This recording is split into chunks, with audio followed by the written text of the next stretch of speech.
the board members, if you would be willing to come up with a time for interviewing potential candidates, would you be able to do that possibly before a board meeting at some point? I know, Mr. Vi, you've got a couple of dates that you're going to be in Alaska, way out of Florida. So we don't want to conflict with that. But if we can come up with some times, that would be something that would work out for everyone. Okay, we'll work out a time for that then. Okay, item number 5, Dr. Bennett. Yes, ma'am. First, I'd like to send the condolences of our district to the family of Brian Sanchez Trio with their loss of Brian this past weekend in an accident. And that's a tragedy. You hate to see a young person anytime lose their life. And my heart breaks for the family. It's truly a tragic time in a school district when we go through this, and nothing compares to the tragedy for the family. So I send our condolences out to Brian's family. And an awkward change, and that's all I can describe. But I want to recognize the progress that our elementary schools made this year. All 3 of our elementary schools made significant increases. We were one of 11 districts in the state of Florida that saw the 3rd grade reading scores go up. That being the case, it went up to 37%, which I don't feel is acceptable, but I am proud of the increase, especially post-pandemic. NACATI went up 17%, and that in itself is a testament to what the teachers did, the students did, the families did, our administrative team, all of our faculty and staff at those elementary schools have got to be credited, because the atmosphere and the culture of a school can lead to growth or decline. And we saw that last year at a couple of our schools where it led to decline. And I think we saw the increase, and it's in no small part due to the culture change at those elementary schools. I was really, really pleased with that. A couple of other things. At this time, I'd like to introduce Mrs. Sherry Binkowski and our family. Sherry, if you would, come on up, if you will. And if we can, we'll get a picture of Sherry and her family after we visit. If you just tell the board a little bit about yourself. You're an experienced veteran. You were in Walton County. You're in Lee County now. I think you were in Alabama. And we've heard some very good things from your supervisors, former principals. They were really over the top in the recommendation piece. If you could just introduce yourself to the board briefly.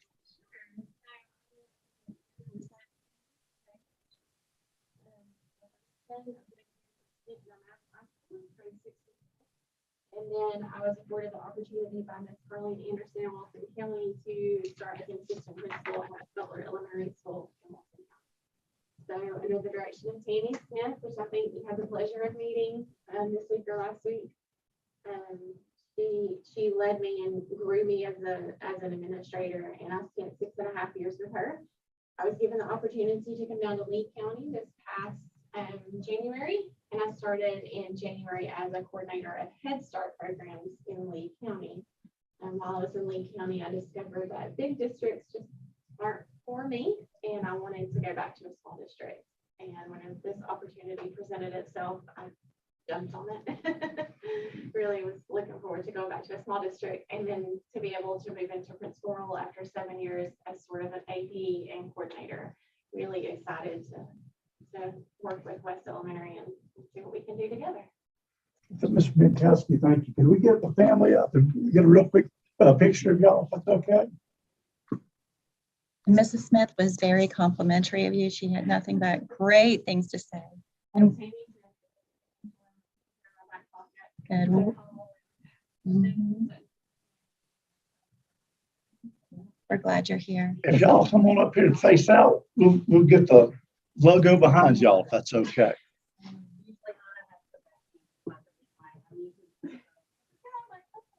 All right, so we're excited to have you, Binkowski. If I said it correctly? Yeah.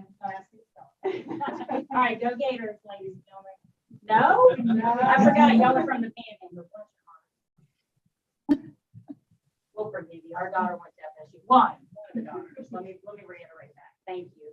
Beautiful young lady. What we didn't find out what you're doing. Are you you're not a student, or? This is Alyssa, she's my daughter, and she will be dual enrolled full time in Lee County for Florida Southwest. So we fully dual enrolled for her last 2 years. Okay, well, welcome. We're glad to have you. Thank you.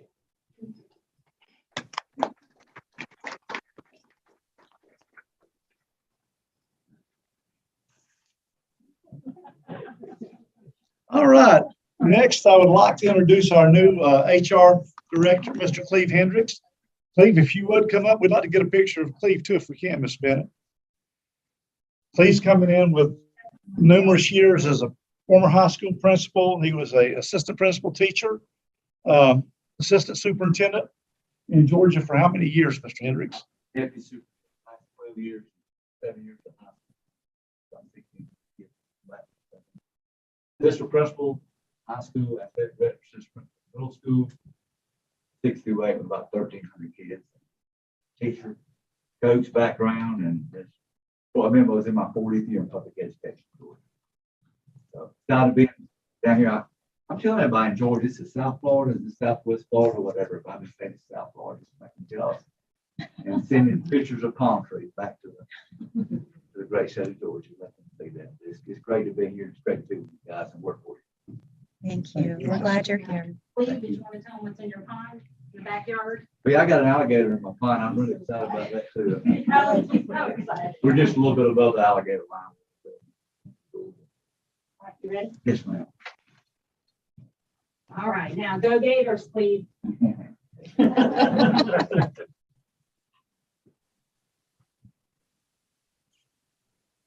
I'm not getting any chopping. You did some chopping, I thought earlier. I can share that picture that I shared with you the other day, and here that would be. I'm gonna call Cleve. I'm calling Daffy. I know that. I'm calling his wife. Thank you very He much. made me. Thank you, Ms. Hendricks. Letterman. All right, at this time, I'd like to introduce David Stevens with Fizbit. And Fizbit's going to be taking our property and liability insurance. And David, I'll let you, if you would, introduce these other gentlemen. Could address the board briefly. It's our honor. I'll tell you, it's our honor to have y'all as part of our team of the district with this insurance piece. We went out to Destin several years ago. What's the gentleman's name that was on the board from Charlotte County? The older gentleman. Lee Swift. What was his name? Lee Swift. Oh, yeah. Lee sung y'all's praises, and I mean that. Is he on the payroll with Fizbit? Because he said He nothing. should be. I mean, he's probably one of the hardest working sales we have. Absolutely, he did it, but he did. Lee really, I mean, he just sung y'all's praises, and that if I ever got into DeSoto County, we need to look at having you guys be a part of it. Well, it is very good program. I can say we run the best risk management program. I don't think anybody's can dispute that. This is our director of insurance operations, and this is Mr. Woodside. He's with Alliance, and that's our broker. Okay, so really, we're a full service risk management program for you. We're going to help your HR director. We're going to help everybody in the district with whatever they need to do. So really, that's what we're here for. And when you become a member of Fizbit, we're not an insurance company so much as you actually own us. Okay, I don't tell you what to do. Actually, the board tells me what to do. Okay, and you become part of the board. As a matter of fact, you have to appoint. You have rights and obligations. Okay, obligations are that you have to appoint a trustee from your board. Okay, they have to come to our meetings. Okay, so they actually make the decisions. They actually come tell us what to do. Okay, some of the other things that you really have the rights are, your CFOs. They come to our meetings and they tell us how to actually manage our money. So it's not me telling everybody this is what we're going to do with our funds. Okay, it's all the CFOs get together pretty much and approve what we're doing financially. So it's really a very large team that works on all of our problems all the time, and you will become part of that. The other thing that you will have to do, you have to apply to come in. Okay, so if you make that decision, okay, the chairman of the board and the superintendent have to sign, have a form, and then I have to call a board meeting. Okay, I can do that within 48 hours. And then the board has to accept you in. Now, I can tell you, I've already talked to most of the board members, and they're very willing, very happy to have you come on. So Hardee County's not on that board. No, Yeah. Okay. no, not yet. Yes. Yes. Yes. So, I'm going to pause for just a moment. You're standing directly in front of this man. Yes, thank you. I was Sorry about that. Actually, Just our at-home viewers would, okay, thank you. They could just. Yes. And you also have all the rights that come within our trust document. You know, it's not super hard, but it is a document that you will read as far as it goes. So as you understand, you know, this is what we do and this is how we do it. Really, it's ran very much like a school board. Okay, all the trustees except for two are school board members. Okay, one superintendent, okay, and the superintendents elect that person, okay, to sit on our board. And there'll be 13 when you join, as far as that goes. So, and then one is a risk manager, okay, who is a trustee. And all the risk managers of all those districts, they select that person to sit on the board. Okay, so does anybody have any questions about the general structure? Okay. It's very similar to what you're doing right now, I can tell you. We have policy and form committees, we have budget committees, you know, we have four or five policies that dictate what we do constantly in our meetings. We have 3 meetings a year. Okay, for the trustees, we have 1 special meeting for the risk manager. Okay, so there's really like 4 meetings that we hold. I can't think of a whole lot else. Generally, you'll have to have the property appraised. We have our own people that do that. We'll come in, we'll drone video every piece of property that you have.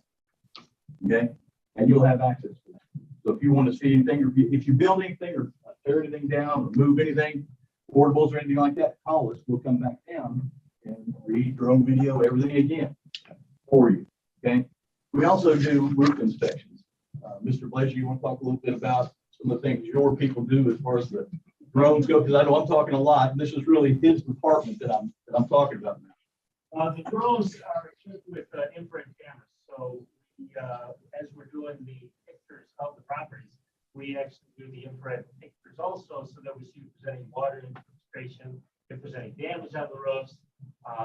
We actually found some storage that the school district didn't know that they had on some of the roofs. It works very well with finding out damage beforehand and before that hurricane. And if there is a hurricane or tornado like Charlotte had during the Christmas holiday, we can come back out, do the drones again, and see what kind of damage was caused on the roofs, as opposed to waiting for an outside person to do it. We also have our own emergency recovery company that is contracted with us, so that if there is ever an emergency, within 24 hours, they can be out here to get protect the buildings further damage and to assist you in getting things up to speed. They work closely with your maintenance facilities director.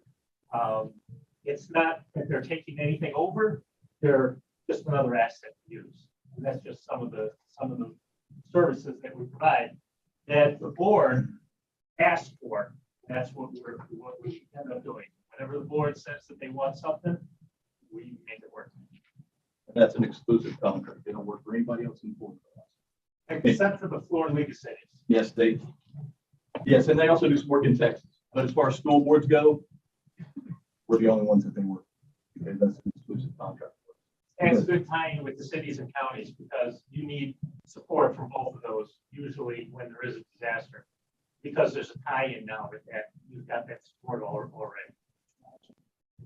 And as far as the property goes, we shop London, we shop Bermuda, we shop the domestic market. Okay, we have about 40 reinsurance companies. We carry $250 million worth of property insurance currently. So you should be very well covered as far as it goes. And we get some of the best rates, because over the last 10 to 15 years, James, we have had very few claims as far as that goes. So really, we get a very good rate. And we insure about $6.5 billion worth of property now. So it's not easy for a reinsurance company to walk away from us. We're a pretty big account. As a matter of fact, when you put us all together, we're bigger than Pinellas County or Duval County. So we have a lot of clout when it comes to the market, which helps you as a small district. So these are some things that this brings. And anything that you actually need, if you come to us and say, we need this, we find a way to buy it. Anything that pertains to insurance risk management. David, real quick, and this is stepping away from this piece a little bit, but while I've got you at the podium, I wanted to inform the public and the board. We have been in conversation with Fizbit and Avail, I believe, about possibly you know, Yes, well, possibly there's been multiple moving to a- discussions with DeSoto to County. a different health insurance model to Yes. flatten out the increases.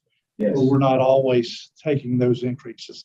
And it would be multiple counties involved with that. It's still in the drawing board stage, but I do expect to bring you more information towards the springtime.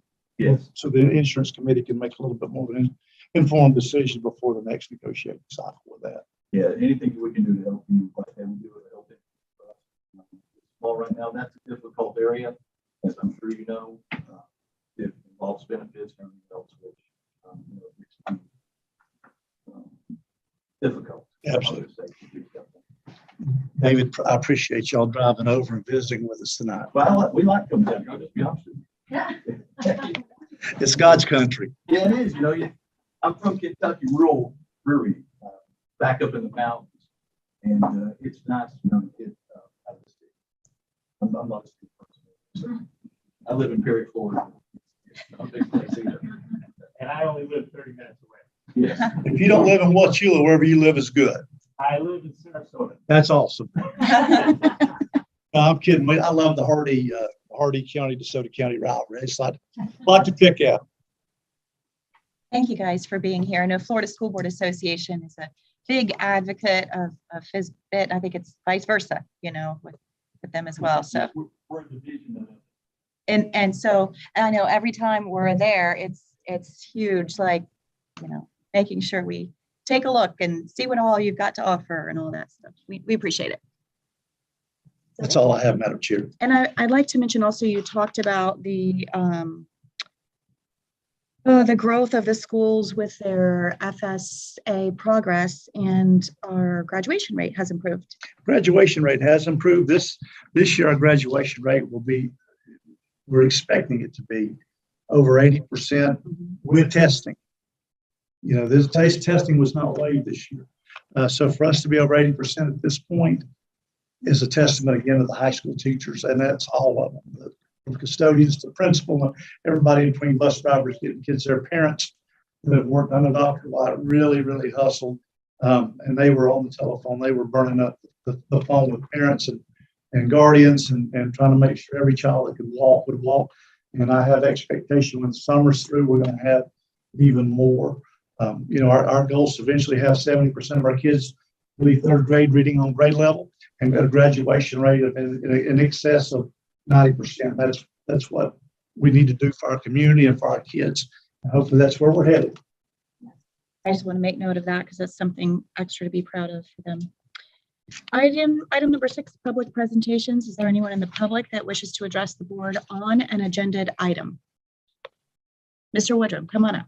And if you could state your name and address, Yes, ma'am. please, for the record. Thank you. My name is David Woodrum. I'm at 34 El Dorado Avenue for the record. Dr. Bennett, members of the school board, thank you so much for giving me this opportunity to speak to you about an agenda item tonight. Normally I stand before you if I do make comment. I like to be positive and encouraging, but tonight I want to speak to you about a matter of actual grave concern. For the last 20 years, I've spent doing my life's work, being a minister of the gospel, and I love my work. But one of the side effects of that is that most of the time I'm in churches that do not provide me or my family with health insurance. In order for us to obtain that, it requires my spouse, who is with me here tonight. Thank you for being here with me, because our kids are home, or actually here. My wife has taken the brunt of the responsibility of working to provide health insurance for our family. And when we came here to DeSoto County 5 years ago, that was one of the things that drew our family here, was we really love the school district, and we got involved immediately. First by volunteering, and then my wife became an interim sub at the middle school, and then she moved into a paraprofessional position because it provided insurance that we needed as a family. And over the last few weeks, I've been reading just some really disturbing information about what's coming down the pipe for our insurance. Doing a little bit of basic math, it basically, our current rate is costing my wife half of her paycheck, just to cover our insurance as a family. Under the proposed agenda item that you have before you tonight, that is doubling for our family, to the point where it is literally going to cost my wife her entire paycheck just to maintain insurance. And to me, ladies and gentlemen, this is not acceptable. And I am asking you, I am pleading with you as someone who this directly affects. Okay, so this is real world stuff. I'm asking you to please re-examine and reevaluate the proposal for our health insurance coming down for the 2022-2023 school year. Thank you. Thank you. I would like to address that. Public comment typically I don't address, but I do want to address this situation. $250,000 has been given to us by Blue Cross Blue Shield, and it's designed to address everybody that's on that family or their insurance rate would increase. And we can't give you an exact number. What I would have liked to have done if we could in a perfect world is just taken that $250,000 and said, here's how much it's going to be for each person that has this one and this one and this one. But it doesn't quite work out that way. It depends on what the numbers are. You know, I've run some early numbers on it. And, I think it will be a substantial amount that will go to those family members, those that have the whole family on that policy. The other thing we'll do is negotiate for next year. Moving forward, we're going to have to do something with the insurance costs for our families and our singles. You know, we're putting more money in than we've ever put in for insurance, and we're buying less insurance. You know, we're going to have to do some adjustment, either decrease the benefit, which nobody wants to do, or try to find a different model of insurance. So that's what we're seeking. Mike Swindle over in Hendry County and myself felt an urgency when we saw a 20% increase from Blue Cross Blue Shield last year, that we were going to try to do something to move out of the current model that we're in. We've got to get healthier and so forth. I understand that message the insurance companies give us, but we've got to do something to flatten it out, because ultimately when you retire, it's those salaries. And I want to be able to give raises each and every year, but I also want people to have insurance coverage. We're going to have relief for you this year, and we're going to the drawing board and fighting our backsides off to find relief. We've got some things in work. I guess it would have been April of 2021. I visited with our hospital people, Vince Seek, and sent some folks over to LGBT to workshop, and we're working to do a little partnership with a hospital that'll help with the prescription piece, to do some things for the family members. You know, to give a choice where it's not pure Blue Cross Blue Shield. But we're going to give y'all relief this year from the $250,000 mark, and next year we'll go back to the drawing board. I don't have any expectation that anybody should lose all their salary for insurance, and I don't think that's the board's thoughts either. I know the insurance committee meets and goes through those things, and we'll have to meet again with them. In terms of the $250,000 piece, as soon as Beth has an idea, we'll get that out to everyone. But there will be some significant relief for those that are have a spouse and family. At least that's our intention with it right now. You know, we're not looking at trying to hang it all on the families. I appreciate you coming to speak to us tonight. I know all of us have received multiple concerns about that. I have, and Ms. Chancey just mentioned she has, and I know Mr. Vise as well now. And Mr. Vise did sit on the insurance committee. I'm sure you could probably just fill your ears with you know, many minutes. I will say that we have shopped it hard. We've had some very good meetings, and we are working hard for you guys. And that being said, while shopping it hard, you know, we took it out to bid and it didn't go down. It went up 8.5%. So that's the reason we're desperately seeking an outside model. You know, we've got folks looking up in Tennessee at how they do it. We're going to do something to protect our employees and their families. You know, that old saying, stuck between a rock and a hard place. If we continue on the model we're on, we will be stuck between a rock and a hard place. And I don't want to ever have a decision. I don't want a mama to make a decision to have insurance or food. And I'll tell you that. And as long as I'm superintendent, that's not a decision I expect y'all to make. I wish there'd have been a little bit better education on the rollout prior to the vote piece for the union, from the union's part on that. about that $250,000 piece, because I think that's the one piece that's sort of been excluded that most folks don't know about. And the district's taking zero of that. I want y'all to know that in the past, the district would take what, 80%? And we're taking 0%. That's 100% of that is meant to defray the cost to those folks that have had an insurance increase, okay? Because that's part of the selling.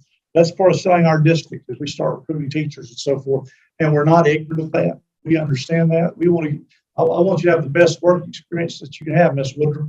I don't want you worried about counting nickels to buy milk. And I mean that sincerely, because I had a family. I know what it was like to have myself and my wife and our children, and we were using school insurance. And one of the quotes I made a long, long time ago, they used to include our insurance coverage in our paycheck. And you don't eat insurance. You don't feed 4 children insurance at the end of the day. So I do understand that. And we are going to work diligently to make sure that's not going to happen again. $250,000 is 100% going to those folks who are going to have an increase. Thank you for that. I appreciate that. Yes. Okay, let's move on to item number 7, financial reports. I'll make a motion to approve financial reports. Any other comments or questions? All in favor? Aye. Item number 8, routine business. I'll second the routine business. Any other comments? All in favor? Aye. Item number 9, new business. I'll make a motion to approve new business. Any other questions? All in favor? Aye. Aye. That brings us to item number 10. Back to you, Dr. Bennett. Yes, ma'am. Just one thing that's not an agenda item, but wanted to give the public a heads up on, as well as the board members. This year we'll be undergoing our accreditation. It's going to move to a 6-year accreditation with a 3-year mid-cycle review. I absolutely love that. I've seen too many times where you have accreditation and they give you these suggestions and there's no follow through. This is going to give us a little bit more of a follow through piece, much like the strategic plan. We showed them the strategic plan. They raved over that in a preliminary meeting. We expect to start uploading information by February 1st of 2023. Cognia, just for everybody's information, is replaced Advanced Ed. Advanced Ed was the accrediting agency, and now it's become Cognia. Looking forward to having conversations with those folks to make sure we're engaging in continual improvement. My one comment to the lady that came over from Cognia is it's a heck of a note when we continually accredit ourselves, and we have 3 elementary schools that were on the lowest performing 300 list. Whatever we're doing has got to give us some bang for our buck, and we've got to see improvement, because ultimately the students' futures, we really hold them. Those kids leave 3rd grade and they can't read. No matter what box we've checked, we failed our students. And I thought it was a very fruitful meeting for all of those involved. We're looking forward to the process.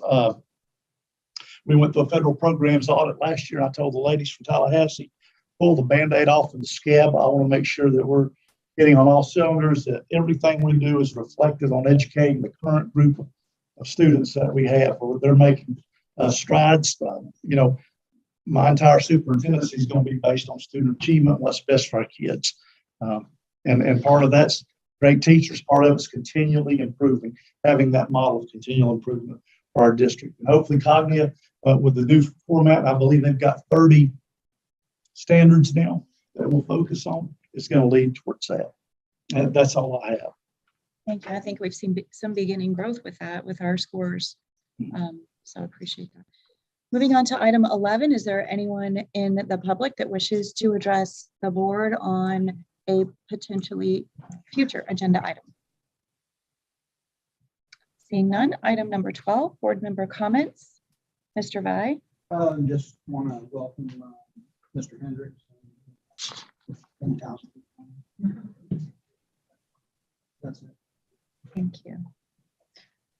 No, I was just going to remember the Brian Sanchez family and his friends, because there's a lot of students that they're not in school where they're getting some counseling. So I know there's a lot of them going through a lot with that. And I just wish all of our employees and our students and families a happy, safe summer. Yes, and I know summer school is in full swing now. The kids are up and at 'em every day, those students that are still in summer session. And yes, welcome to our new employees. We're very glad that you're here. Hope you find everything enjoyable, and definitely the Sanchez family is heavy on our hearts this evening. If there are no other comments, we'll move for adjournment. I'll second it. Okay, all in favor? Aye, it is 6:02 PM and we are officially adjourned. Thank you, everyone. Mr. and Miss Woodruff, could y'all step in my office briefly? I hope they do. What it's gonna cost me now is $300. Oh my gosh. I don't know what I'm gonna do. Yeah, thank you.